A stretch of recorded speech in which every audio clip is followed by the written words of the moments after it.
Então, muito obrigado por teres aceito este convite e este desafio para participar nos seminários de formação avançada de Jardins, Paisagem e Ambiente, onde começou já em janeiro de 2020, na verdade, já fez mais de 2 anos, mas tivemos ali uma interrupção de 6 meses por causa da pandemia, entre abril e setembro de 2020. Bom, e desde aí tem sido sempre um por mês, e portanto é com muito orgulho e muita honra que tenho agora aqui um colega e um amigo a participar no seminário. Para além disso, o Desidério faz também parte do projeto Aqua, e portanto é um pouco no âmbito desses temas que nos vem aqui falar hoje, da paisagem mediterrânica e do poder na água na Tunísia. É professor da Universidade do Algarve e investigador do Chaia, de onde eu também já fui investigadora, e portanto, aliás, foi aí que nos conhecemos, e desde aí temos vindo a trabalhar mais ou menos juntos, e portanto, tenho a certeza absoluta que vai ser um seminário super interessante, e passo então a palavra ao Desidério. Tá bem, muito obrigada a todos. Ok. Então, também, muito boa tarde a todos, e eu quero começar por agradecer o convite à Ana. É para mim um prazer estar aqui hoje convosco e poder partilhar os resultados, ainda que preliminares, de uma investigação que está a ser desenvolvida no âmbito de um projeto, de um outro projeto de investigação, igualmente financiado pela FCT, sobre a arquitetura e a paisagem no Mediterrâneo Ocidental, sendo que hoje eu venho falar do caso particular de Zeraoua, de uma aldeia berber das montanhas do sul da Tunísia.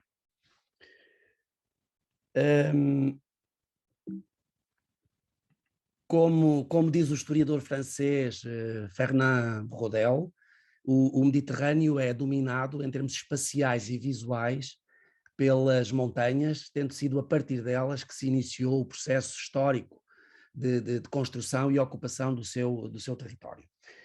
E o tradicional padrão de povoamento das áreas de montanha caracteriza-se em ambas as margens do Mediterrâneo pela concentração do habitat em pequenas aldeias de pastores e agricultores.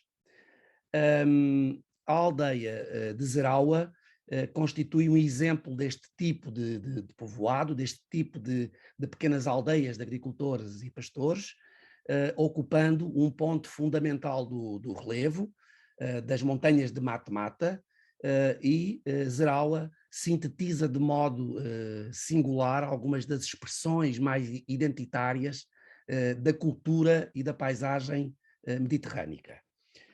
O sítio altaneiro da sua implantação, a uma altitude relativamente baixa, mas que se destaca, como eu vou referir a seguir, do território onde se implanta, portanto há uma altitude de 390 metros, confere-lhe uma posição de domínio e controle do território árido, do qual sobressai pela robustez da sua arquitetura em pedra, razão pela qual tem vindo a ser sucessivamente, ao longo do tempo,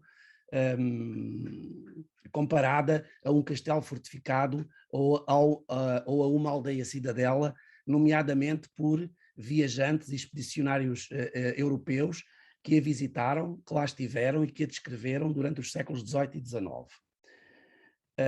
No nosso estudo, na nossa investigação, será a partir da leitura que vai relacionar as condicionantes biofísicas e as condicionantes socioculturais deste território montanhoso que se procurou compreender o processo de formação socioespacial e o modelo de construção da paisagem de Zeraoua, em que, como vamos ver ao longo da comunicação, a gestão da água tem um papel e uma importância fundamentais. O território de Mata-Mata caracteriza-se por um clima árido, embora relativamente próximo do Mediterrâneo, a cerca de 40 km em linha reta, e, portanto, tem invernos temperados e precipitações escassas. Precipitações muito escassas, diria eu, cerca de 200 milímetros por ano, isto é menos de metade daquilo que chove habitualmente em algumas zonas do Algarve, e este facto, daqui vai resultar um balanço hídrico que é largamente deficitário, o que associado à insuficiência e à torrencialidade das precipitações está na origem, de facto, de severos constrangimentos à ocupação e à exploração do território. E, portanto, face a estas fortes condicionantes topográficas e climáticas associadas fundamentalmente à aridez e à secura, e de modo a contorná-las, de modo a superá-las, as comunidades locais, como eu referi, fundamentalmente pastores e agricultores, desenvolveram há muitos séculos uma peculiar e inteligente técnica de conservação da água e dos solos, perfeitamente adaptada às extremas condições ecológicas, minorando deste modo o problema de déficit de água no solo e possibilitando uma prática agrícola pluvial, mas que é reforçada com, como vamos ver ao longo da comunicação, o armazenamento das águas das chuvas em cisternas. E tudo isto está na base do processo de sedentarização deste território. E, portanto, o sítio de Zaraua corresponde à crista de um cerro, que se destaca da envolvente, como eu já referi, e que constitui uma síntese do processo de formação socioespacial do território montanhoso do sul tunisino, numa das expressões mais singulares, como também vamos ter a oportunidade de ir vendo na próxima meia hora. A escolha do sítio não foi por acaso para a implantação da aldeia, tanto desta aldeia como das aldeias que partilham com ela o mesmo modo de implantação, o mesmo modelo de exploração da terra e, consequentemente, o mesmo modelo de construção da paisagem. E a escolha do sítio compreende critérios quer de ordem sociopolítica, associadas ao controlo e à defesa do território, mas também critérios predominantemente utilitários que, vinculados às condicionantes ambientais e físicas do local de fundação, se associam também ao limite nutricional, ou seja, à disponibilidade de terras férteis, de terras que depois, com a mistura de estrume proveniente do gado, acaba por a enriquecer e a tornar fértil. E também da água, que, como vamos ver, vai ser fundamental o processo de recolha, de drenagem e de armazenamento e depois da sua utilização. E, portanto, a implantação da aldeia, como esta imagem traduz de forma muito evidente, é num cabeço proeminente, e esta localização não é estranho o facto de ser um centro de distribuição das águas das chuvas. Estamos a falar de uma linha de festo que separa as bacias hidrográficas de dois rios, o rio Melab e o rio Ahmadi, e, associado a isto, temos as vantagens que lhe estão associadas, quer na recolha e armazenamento das precipitações nas cisternas, que aparecem em primeiro plano na imagem, quer na sua drenagem e acumulação nos terraços construídos nos talvegs. E, portanto, esta escolha criteriosa do sítio de assentamento da povoação considerou quer a sua interdependência com a envolvente territorial, quer a compreensão da interação que a comunidade local tem dos principais fatores ambientais, da interação e da interdependência entre o relevo, os solos, a água, a vegetação, o clima. E, neste sentido, o sítio de Zaraua e o território com o qual se relaciona apresentam características intrínsecas e potencialidades naturais que serviram de matriz ao desenvolvimento da atividade agropecuária enquanto pedra basilar da economia familiar e da construção da paisagem cultural pela mão da sociedade tribal e de linhagem. Estamos a falar do povo berber, que se organiza socialmente em fações, subfações, tribos, linhagens e grandes famílias. E, portanto, esta organização social também vai ser fundamental no modo como depois o processo histórico de construção e transformação da paisagem se faz.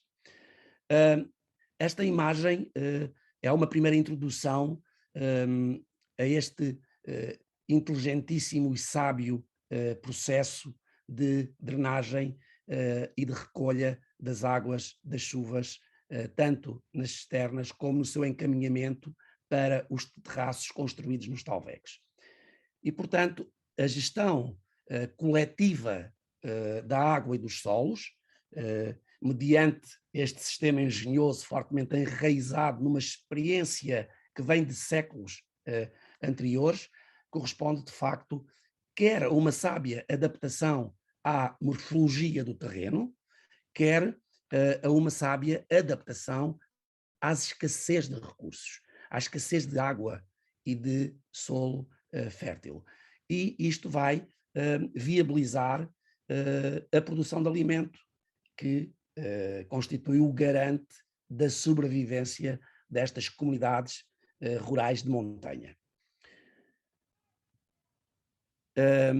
Aquilo que eu dizia há pouco, na sábia adaptação à morfologia do terreno, nós vemos aqui estas linhas a tracejar, são as linhas de festo, as linhas de maior altitude. Zeraua está representada com esta cor avermelhada, localiza-se exatamente num cabeço principal desta linha de festo que separa as duas bacias hidrográficas e, portanto, corresponde a um centro de distribuição das águas das chuvas, e isto é fundamental para a drenagem e recolha das águas nas cisternas. E depois temos, nesta cor amarelada, as encostas, as vertentes e os talvegs ocupados com a construção dos terraços. E, portanto, foi com base neste sistema que se construíram com materiais locais, com pedra e terra, este sistema contínuo de socalcos, de terraços nos talvegs. As linhas brancas representam a sequência dos socalcos, dos terraços, ocupando os talvegs, e foi isto que promoveu a retenção de sedimentos e de água da chuva, criando condições para a arboricultura, para a cerealicultura e uma rede de cisternas com múltiplas funções, para o consumo doméstico, para o abeberamento dos animais, do gado, que aqui tem uma expressão também muito importante para a economia familiar, e para a rega das culturas temporárias. E, portanto, o mapeamento das estruturas construídas, que subjaz, que está na base deste engenhoso sistema, os socalcos, os muros, as superfícies drenantes, as cisternas, e a identificação das culturas agrícolas permanentes e temporárias, as tamareiras, as oliveiras, as figueiras, os cereais, as leguminosas, as favas, as lentilhas e alguns vegetais, materializam aquilo que Baduel refere como o poder da água. E o poder da água tornou-se fundamental neste processo histórico de organização espacial e da vida social, neste contexto de aridez que é o sul tunisino. E, portanto, o papel e a importância da água cobram aqui um especial significado, sendo que nas montanhas de Mata-Mata, onde se localiza Zeraua, não há nascentes, não há mananciais, e isto obrigou e a escassez das precipitações, por outro lado, obrigaram a que as comunidades locais implementassem um modelo de exploração da terra e de gestão da água que está meticulosamente adaptado às circunstâncias naturais e socioculturais. Não nos podemos esquecer que entre tribos, até início do século XX, possivelmente até às décadas até inícios do século XX, haveria graves conflitos sociais entre as tribos, pela disputa das melhores pastagens, das melhores terras, e, portanto, há aqui também uma adaptação às condições socioculturais. Izerawa reproduz, de facto, este padrão, pondo em evidência a dependência da subsistência, eu diria mesmo da sobrevivência da população em relação à gestão racional dos recursos hídricos, que aqui são tão parcos quanto vitais. E, portanto, no contexto de aridez e de secura das montanhas de mata-mata, a água surge, de facto, como um fator decisivo na organização espacioeconómica e na vida social, determinando o padrão de povoamento e o modelo de exploração da terra, que, como eu tenho vindo a referir, se baseia no sistema agropastoril. E,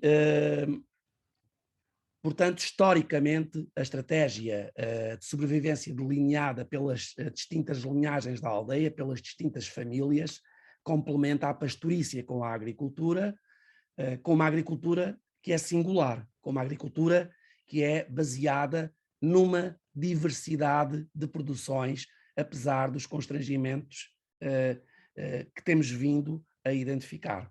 Estamos a falar de produção de azeite, de frutos secos, tâmaras, figos, de cereais, de leguminosas, de vegetais, e tudo isto é uma herança da socioeconomia familiar. E, portanto, com esta variedade de produções e de plantas, a comunidade berber introduziu na secura da montanha uma paisagem de culturas mistas, que tem na acumulação da água da chuva e nos terraços e no regadio, a partir da água armazenada nas cisternas, a única possibilidade de escamotear a produção agrícola, a produção de alimento, de uma dependência total do clima. E, portanto, esta evidência acaba por ser um traço comum da agricultura praticada nos territórios áridos de toda a bacia do Mediterrâneo, associada a uma produção, a uma paisagem de produção caracterizada por aquilo que os italianos chamam cultura promíscua e que o Orlando Ribeiro, este conceito, introduziu em Portugal, e que é uma das principais características da paisagem mediterrânica.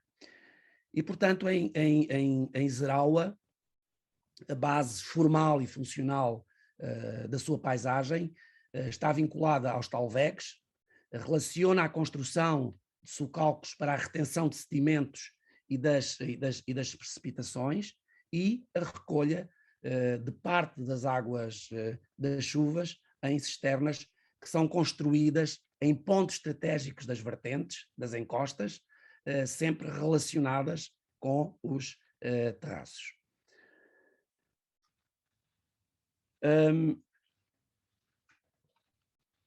E, portanto, daqui resulta, de facto, como eu tenho vindo a dizer, uma paisagem agrícola singular.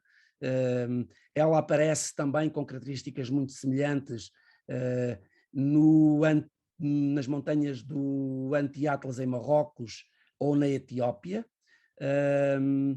mas esta paisagem agrícola singular acaba por ter algumas, embora tenha semelhanças e traços comuns com a Etiópia e com o sul de Marrocos, aqui apresenta especificidades.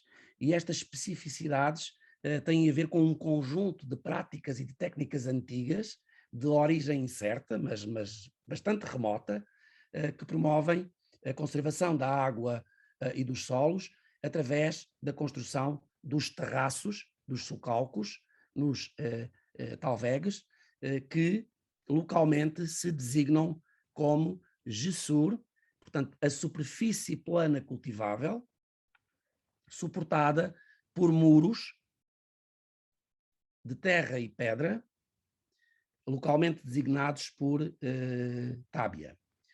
E este engenhoso sistema hidroagrícola ancestral permite a criação de condições para o cultivo agrícola mediante o terraceamento das linhas de drenagem natural por meio destas pequenas represas, com superfícies compreendidas entre as poucas dezenas e algumas centenas de metros quadrados, sendo que a dimensão dos gessur, dos terraços, da superfície plana cultivável, depende do perfil do talveg,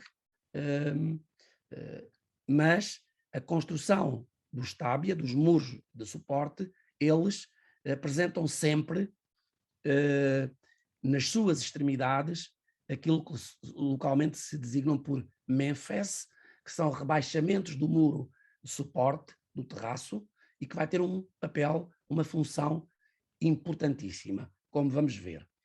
Estes menfes são construídos de pedra solta e localizam-se na extremidade do muro, no ponto de encontro com a vertente, exatamente para possibilitar a passagem da água da chuva para o gessur a jusante, a cota mais baixa.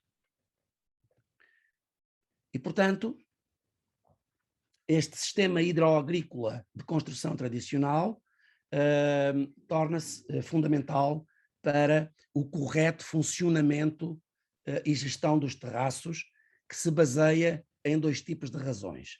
Por um lado, razões de ordem técnica e, por outro lado, razões de ordem socio-jurídica. Enquanto que as razões de ordem técnica o que procuram é evitar o colapso do sistema devido à escorrência e à acumulação após as chuvas torrenciais, as razões de ordem socio-jurídica prendem-se com a distribuição do excesso de precipitações acumuladas pelo conjunto dos terraços, pelo conjunto do gessur, de modo a que de nenhuma família fique privada de ter condições para a produção do seu próprio alimento. E, portanto, estamos a falar de um acesso igualitário e equitativo à água. Agora, o que é que acontece? Estamos a falar de o regime é torrencial e a torrencialidade característica do clima mediterrâneo causa, por vezes, o colapso do sistema. E este sistema, que é tão frágil quanto vital, ele requer obras de manutenção frequentes após o período das chuvas, e isto é justificado pelo quê? Pelo papel fundamental que têm na triplicação da infiltração da água no solo. Investigadores franceses fizeram estes cálculos e, portanto, esta técnica permite multiplicar por 3 a taxa de infiltração de água no solo. E isto, como sabemos, vai ser vital para a produção de alimento. E, portanto, tudo isto é o garante da produção agrícola familiar, para o qual vai concorrer com igual importância o regadio das culturas temporárias a partir da água armazenada nas cisternas. O trabalho de campo que nós desenvolvemos em 2 campanhas já realizadas, temos uma prevista, vamos ver se finalmente se realiza no próximo mês de junho, porque o trabalho, a investigação continua em curso. Nós queremos fazer o levantamento de todas estas estruturas, nomeadamente da capacidade de armazenamento das cisternas, do volume de água que cada cisterna pode ter, e, portanto, o trabalho de campo, efetuado até agora, na envolvente imediata de Zeraua. Portanto, vocês estão a ver aqui no centro da imagem, temos a aldeia, e depois nós fizemos o trabalho de campo cerca de 500 metros para cada um dos lados da aldeia, norte, sul, leste e oeste. E nesta área nós contabilizamos 254 terraços e 151 cisternas. E, portanto, este sistema hidroagrícola permitiu fazer a reconstituição da paisagem de produção de Zeraua. A densidade destas estruturas demonstra de modo inequívoco a dependência da comunidade de pastores e agricultores relativamente à otimização da utilização dos recursos naturais disponíveis. Estes pontinhos vermelhos são as cisternas levantadas e é de facto uma grande densidade na envolvente imediata da aldeia. E, portanto, as três, neste caso em Zeraua, a tribo berber, neste caso, organiza-se considerando três linhagens, a Olé da Aissa, Olé de Abdalá e Olé de Saken, e que acabaram por, cada uma com grandes famílias. No auge da aldeia, quando a aldeia era plenamente habitada e vivida, chegou a ter cerca de 800 pessoas. Neste momento apenas vivem na aldeia 7 pessoas, já vos explico porquê. Mas, portanto, estas linhagens construíram com a mestria herdada dos seus antepassados um admirável sistema hidráulico de drenagem, de recolha e de armazenamento da água da chuva como condição fundamental para a sua sobrevivência. Eu não me canso de vos mostrar esta imagem de baixo, porque ela é de facto muito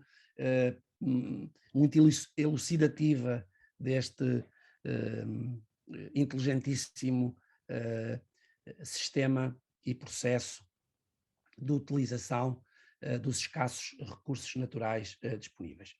E, portanto, neste sentido, com esta mestria herdada dos seus antepassados, a população de Zeraua aproveita os afloramentos rochosos à superfície, existentes ou criados através do desmatamento das encostas,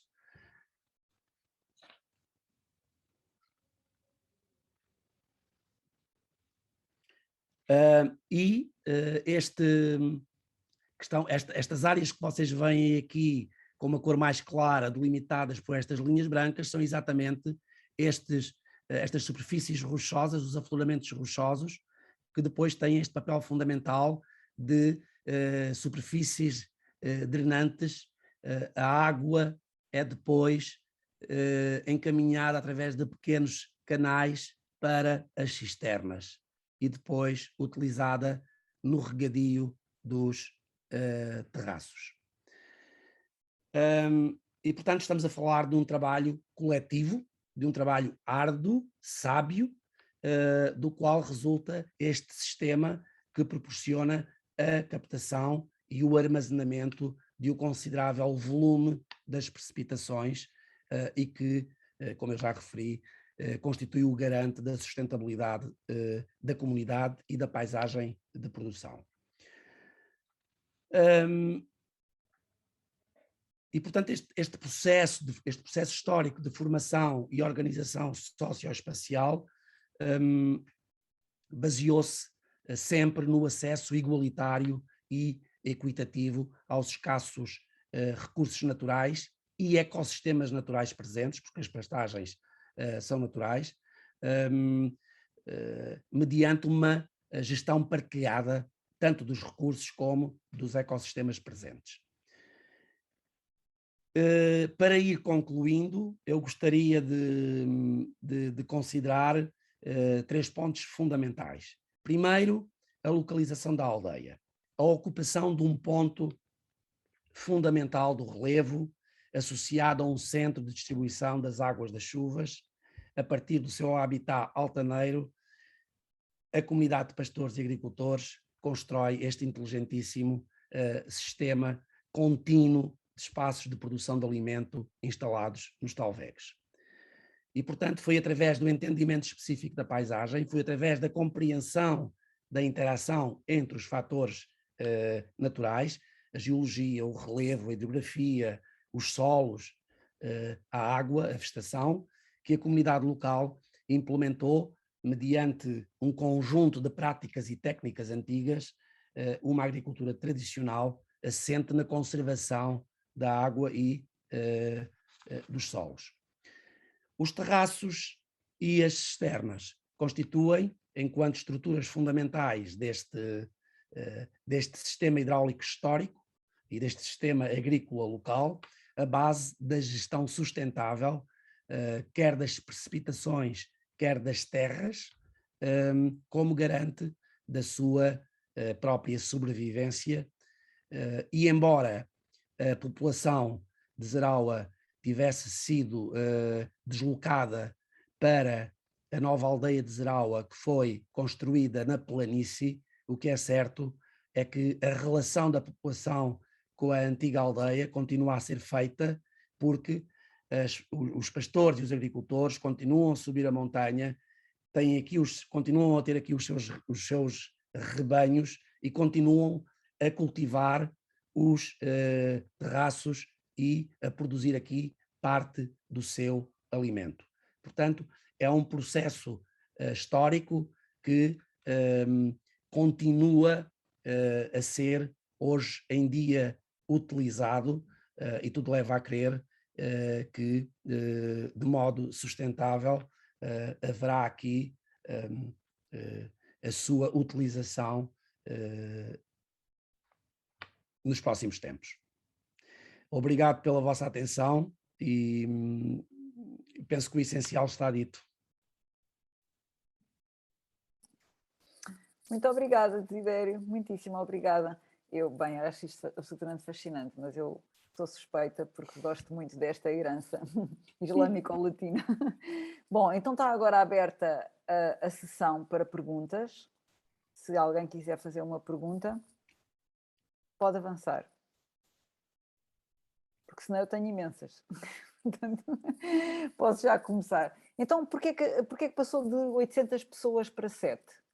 Exatamente, porque o governo tunisino, portanto, o facto das pessoas o facto das comunidades terem escolhido a montanha para viver tem a ver com o período de conflitos tribais que havia, não é? E, portanto, escolhiam refugiavam-se na montanha e escolhiam estes sítios que lhes permitiam o controlo do território envolvente.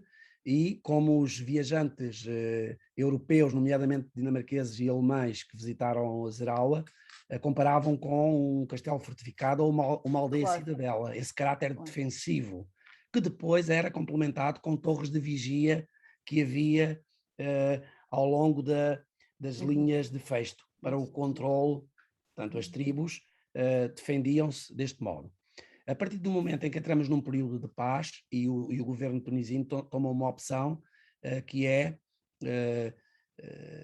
aproximar as pessoas das principais vias de comunicação. As principais vias de comunicação estão na planície, mais próximo da costa, e, portanto, foram oferecidas possibilidades, condições para que a população construísse uma nova aldeia com os equipamentos públicos, com as escolas, enfim, os centros de saúde, e já com outras condições de vida, com água potável, enfim. E, portanto, houve uma deslocação da população da montanha para a planície. Em Portugal, devido às... Não, diz. As diferenças que são óbvias, não é? Mas também há a construção de novos aglomerados urbanos em função de antigos, não é? E sempre em função também ou quase sempre em função das novas vias de comunicação. E, portanto, digamos que é um processo que tem algumas semelhanças nesse sentido. Pronto, então isto fica mesmo como um exemplo do que eram as práticas antigas. Quer dizer, isto na verdade não é Zaraua, agora. Há uma aldeia próxima de Zaraua, aliás, são 3 aldeias que têm exatamente o mesmo tipo de implantação, de arquitetura, de relação com a envolvente. Uma delas ainda mantém população porque os acessos são mais fáceis, a partir de uma outra estrada que vai do litoral para o interior. E, portanto, aí o acesso possibilitou que a população tivesse permanecido e depois já tem toda o saneamento, já tem água, já tem luz, já tem, portanto, eletricidade, coisa que aqui não há, não é? Claro. Pois isto, portanto, é mesmo um exemplo, provavelmente tem uma continuidade muito longa, mas e não se consegue datar exatamente quando é que as cisternas foram construídas, mas isto será uma tradição muito, muito longa. Muito, Eu isto é milenar, plurissecular, isto é... tal e qual. Exatamente. Acho que isso que sim. Muito bem. Então, e outra coisa, isto sabes porque é que eu acabei por relacionar com isto? É que o solo nestas áreas, no norte da África e Médio Oriente, como é a única maneira realmente de conseguir água, porque não chove, é através de escavações subterrâneas.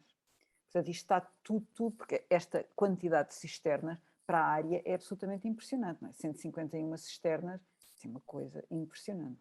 Só aqui nesta área, na envolvente imediata. Coisa, quer dizer, nós encontramos no máximo uma dezena de cisternas no Convento de Cristo, não é? Na área. Portanto, isto é absolutamente impressionante. Porque é a única maneira. E isto fez-me lembrar aquilo que aconteceu ainda agora em Marrocos e no Afeganistão, absolutamente trágico, mas porque o terreno nestes países está completamente perfurado, não é? Isto é poços e cisternas por todo lado. Porque é o único sítio de onde vem água. Aqui não há nascentes, não há mananciais. Na então, planície já há aquíferos, aqui não há aquífero, mas e depois não há isto, os cursos de águas, não é? São temporários. Isto raramente estas linhas de drenagem têm água. Chove pouquíssimo aqui. Pois, Precipitações, não há outra 200 maneira. milímetros por ano. E depois chove de modo torrencial, não é? Sim. Portanto, essa chuva torrencial que aparece durante 4 ou 5 dias tem que Exato. ser toda guardada, toda guardada. Ou vai diretamente para os terraços, porque os muros que delimitam os terraços têm uns pequenos bueiros na base dos muretes e permitem a infiltração da água, ou é recolhida nas cisternas através daquele sistema engenhoso de utilizar os afloramentos rochosos como superfícies drenantes que encaminha as águas para as cisternas. E, portanto, aqui a água não se perde. Pois não. Pois, ou é infiltrada ou é armazenada. Pois, e sabem que nas Canárias encontram-se alguns sistemas que, enfim, faz lembrar tudo isto. E depois a questão é que não foram para lá levados pelos espanhóis. Alguns deles já existiam antes, que é precisamente porque estes berberes do Sara, não é? Alguns deles ocuparam algumas das ilhas das Canárias antes da chegada dos europeus. E, portanto, tudo isto tem 2000 anos ou coisa do género, não é? Que é os mesmos sistemas que foram levados para lá. E que já tinham sistemas destes sustentáveis, eficazes, antes da chegada dos espanhóis. Claro que isto, como depois também é misturado com o conhecimento árabe, não é? Porque depois, quando vêm os muçulmanos conquistar toda a área do Mediterrâneo, vindo da Arábia, isto depois mistura-se e é daqui que vai para a Península Ibérica. Portanto, isto depois, às tantas, nós já não sabemos se o conhecimento é berber, se é árabe, não é? Porque ele mistura-se. Mas realmente é esta questão, tanto das e vai havendo um aperfeiçoamento também, não é? Mas eu acho que isto é capaz de ser anterior. Eu tenho em acreditar que isto é anterior ao próprio conhecimento árabe, que agora, para aí no século VII, uma coisa do género, ou VIII, vai-se misturar efetivamente com a tecnologia que vem do Médio Oriente. E depois chega por essa via à Península Ibérica. Porque será assim, porque quem invadiu a Península Ibérica depois são conhecidos como os mouros, mas os mouros são uma mistura de árabes com berberes, não é? Certo. E isso, na base, acho que eram mais berberes. E depois eram mais berberes, exato. É que eram árabes, pois. Portanto é isto que eles levam.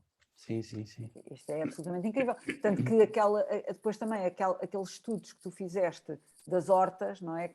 Do Barrocal e do Atlas de Marrocos também mostravam semelhanças tem provavelmente a ver com esta mesma herança, não é? Certo, certo. Claro que sim. E quando vocês falam quando vocês, tipo arquitetos paisagistas, falam daqui, vocês utilizam que palavra? Falam de islâmico, falam de árabe, ou falam mesmo berbere e pronto? A cultura islâmica, não é? Pois, eu também acho que a cultura islâmica é a palavra que melhor engloba isto Eu tudo. acho que sim, porque ela é mais abrangente e mais Claro, porque é rica. uma questão de cultura. Exato. Porque depois, se nós falamos de árabe, está muito conectado ou com a língua ou com o povo. Isso. E às vezes não é.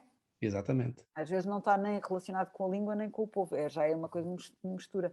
E, portanto, eu também acho isto do islâmico a melhor palavra. Era só para saber a vossa opinião, porque há pessoas que depois, então devia ser árabe. Não, não devia ser, porque aqui na nossa área não são bem os árabes. Muito bem. Então, e mais questões? Eu não sei só eu o que é. Eu tenho uma questão. Então, diga, Patrícia. Uma apresentação interessantíssima. Gostaria de parabenizar o professor. E vendo toda a apresentação, eu me lembrei fazendo uma relação com os jardins de chuva, os jardins drenantes, que hoje, né, recentemente estão sendo utilizados nas cidades, né, nessa busca por uma gestão sustentável dos recursos, dos espaços verdes na cidade. E, pelo que eu entendi, assim, usa praticamente o mesmo princípio que é usado nesses talvegs, né, de retenção da água. Muito bem visto. Que faz exatamente esse mesmo princípio. Aí, na hora, eu conectei com essa, que é uma prática super recente, né? Sim, é o passado e o futuro ligarem-se, não é? A técnica tradicional e a tecnologia do futuro, enquanto que aqui essa ideia das soluções baseadas na natureza e deste conceito de esponja é para a produção de alimento, nas cidades é para... a drenagem sustentável também. Drenagem, tem a ver com a drenagem, com os novos sistemas urbanos de drenagem sustentável e com é um modo também de evitar cheias e inundações, não é? E, portanto, de fazer uma gestão sustentável da água na cidade. Mas está muito bem visto. Os fins são diferentes, mas o princípio e a base é a mesma. É promover a infiltração da água no solo. Não é perder-se, é infiltrar-se, recarregar os aquíferos, contribuir para o desenvolvimento da vegetação e depois para todos os serviços ecossistémicos que estão associados e que hoje em dia são fundamentais que os espaços verdes desempenhem na cidade. Perfeito. Mais alguma pergunta? Bom, se não existem mais perguntas, vamos então dar por encerrada a sessão, porque já estamos também na hora mais ou menos certa, não é? Então, muitíssimo obrigado, Desidério. Também foi um prazer, obrigado pelo convite. PowerPoint, isto é fantástico, uma história fantástica. Obrigadíssima, está bem? Obrigado pela presença de todos.